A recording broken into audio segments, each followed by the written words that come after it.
અને તમે એની પણ ચર્ચા કરો. નરોત્તમભાઈ બોલ્યા પાકિસ્તાનની નાપાક હરકત અંગે, અને એમનો જૂનો જનસંગીત તેવર જોઈને મને આજે એમ થયું નરોત્તમભાઈને જોવાની ફૂટી છે.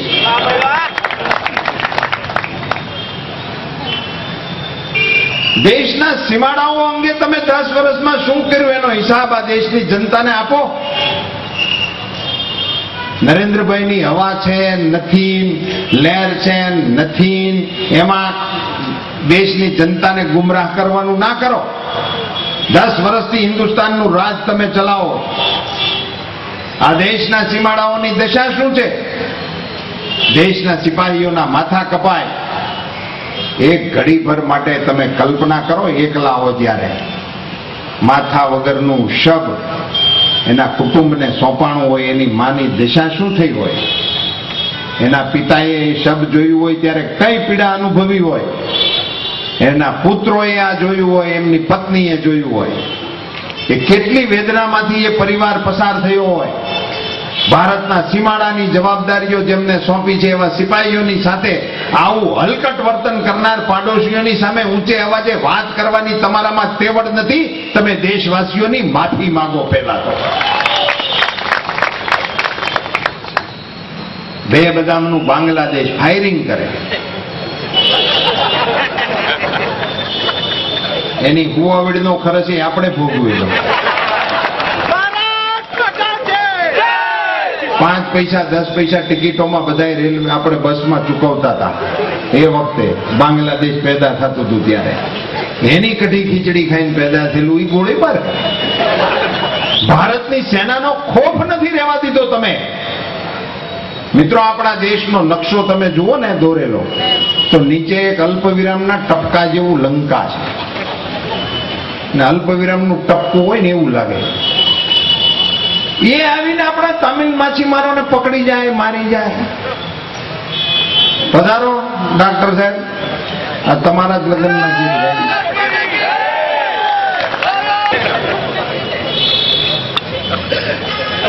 આ લંકા તમિલ માછીમારોને મારી જાય. મિત્રો, હું સંસદમાં 6 વર્ષ બેઠો, રાજ્યસભામાં પાર્ટીએ મને મોકલ્યો હતો.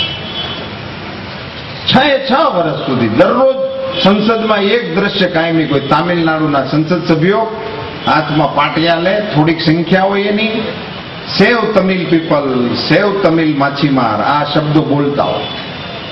5 વર્ષમાં એક મરદના દીકરા મંત્રીએ ઉભા થઈને એને આશ્વાસન. શું સ્થિતિ છે આજે? અને ત્યાં થાય છે એવું નહીં. અહીંયા આપણે ત્યાંથી ઓખા બંદરેથી 15 દિવસ પહેલા 25 માછીમારોને પકડી ગયા. હજી આજની તારીખે આપણી પાસે કોઈ ડિટેલ માહિતી નથી આવી કે ક્યાં ગયા, કોણ લઈ ગયા, શું હાલતમાં છે. ભારતની સરકાર કેટલી બેદરકાર છે આ દેશના નાગરિકો માટે. લંકા જેવું આપણને જવાબ ના આપે. કાલ હનુમાન જયંતિ ગઈ, એક વખત પાસપોર્ટ વગર હનુમાનજી લંકા ગયા હતા, હજી નથી ભૂલ્યા. જેહી ગિરી ચરણ દેઈ હનુમંતા, ચલે સો ગાપા તાલ તુરંતા, જીમી અમોઘ રઘુપતિ કર બાના, એહી ભાતી ચલે હનુમાના. ખાલી તપાસ કરવા મોકલ્યા હતા. તપાસ પંચ હતું, હનુમાનજી એકલા. હજી સુધી હનુમાનજી નામની માળા હંધાઈ જપે છે કે ફરી વખત ન આવે હાથ. એટલે આપણા સેનાનો ખોફ નથી રહેવા દીધો. અને મિત્રો, એવું ન માનતા કે ભારતની સેના નબળી પડી ગઈ, એવો અંદેશો ભારતના નાગરિકોએ રાખવાની સહેજ માત્ર જરૂર નથી. ભારતની ફોજમાં આજે પણ સિંહોના સંતાનો બેઠા છે, અને જો કોઈ છૂટ આપે દુશ્મન દેશોના નકશા ઘડીના 6ઠા ભાગમાં ફેરવી નાખે. એવા મરદ બચ્ચાઓથી આપણી ફોજ હિબકે છે, પણ એને હુકમ આપે એવો 56ની છાતી વાળો જણ ત્યાં છે. અને આ કોંગ્રેસીઓ એની પાસેથી અપેક્ષા રાખીએ આપણે. આ વડાપ્રધાન 10 વર્ષના ચૂંટણીમાં નથી દેખાતા. મિત્રો, હું સંસદમાં એની સામે રાયડું પડી પડીને થાકી ગયો. સંસદ મેં બંધ કરાવી દીધી હોય એટલી રાડું પાડી હતી.